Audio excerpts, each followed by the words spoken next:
नमस्कार दोस्तों, स्वागत है आपका हमारे चैनल पर। आज की बड़ी खबरें। नए साल में किसान होंगे माला माल। पाकिस्तान ऑपरेशन सिंदूर के दौरान भारतीय वायुसेना द्वारा क्षतिग्रस्त भुलारी एयरबेस के हैंगर की मरम्मत कर रहा है। सैटेलाइट तस्वीरों से पता चला है कि 10 मई 2025 को हुए हमले में तबाह हुए इस हैंगर को पुनर्निर्माण कर चल रहा है। यह हैंगर पाकिस्तान को महत्वपूर्ण एयरबोर्न अर्ली वार्निंग एयरक्राफ्ट का ठिकाना माना जाता है। बंगाल में 17वीं विधानसभा का बजट सत्र समाप्त होने के बाद राज्यसभा चुनाव को लेकर राजनीतिक सरगर्मी तेज हो गई है। 5 सीटों के लिए तुलमुंग कांग्रेस और भाजपा ने कमर कस ली है। मौजूदा संख्या बल के आधार पर तुलमुंग को 4 और भाजपा को 1 सीट मिलने की संभावना है।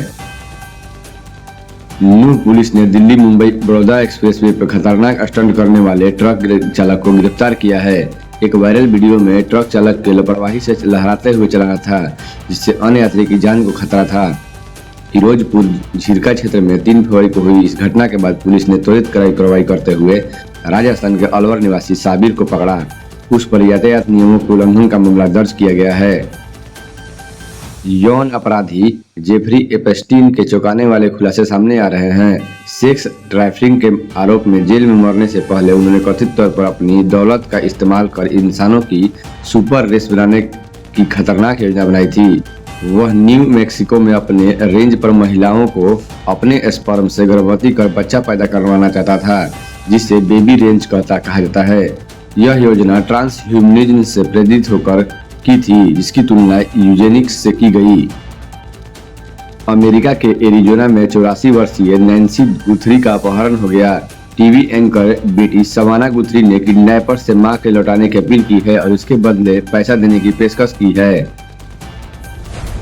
सांसद निशिकांत दुबे ने देवघर में हुए उन्नयन कार्यक्रम का शुभारंभ किया। उन्होंने घोषणा की है कि देवघर में इस साल के अंत तक हवाई जहाज व हेलीकॉप्टर मेंटेनेंस और प्रशिक्षण केंद्र खुलेंगे।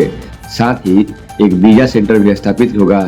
सीडैक झारखंड के 1.35 लाख बच्चों को प्रशिक्षित करेगा, जिससे रोजगार के अवसर बढ़ेंगे और साइबर अपराध का अंकुश लगेगा।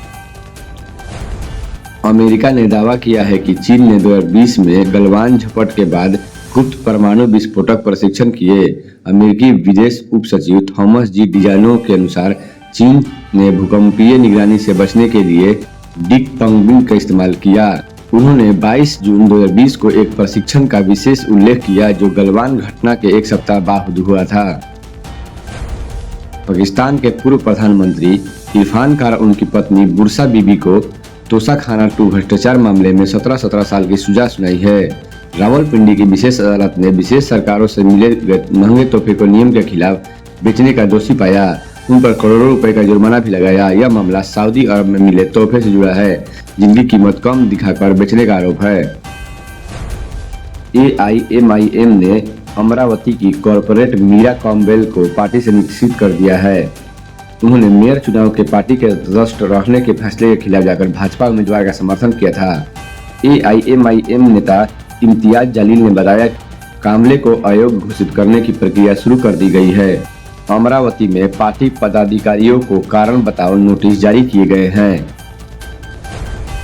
गुजरात के साबरकांठा में एक नकली दूध फैक्ट्री का भंडाफोड़ हुआ है, जो डिटर्जेंट और यूरिया जैसे केमिकल का इस्तेमाल कर रही थी। यह फैक्ट्री 5 साल से चल रही थी और प्रतिदिन 1700 से 1800 लीटर मिलावटी दूध बनाती थी। अधिकारियों ने 71 लाख रुपए का सामान जब्त किया और एक नाबालिग सहित 5 लोगों को गिरफ्तार किया गया है। यह operation local crime branch, FSL और खाद्य विभाग ने मिलकर किया।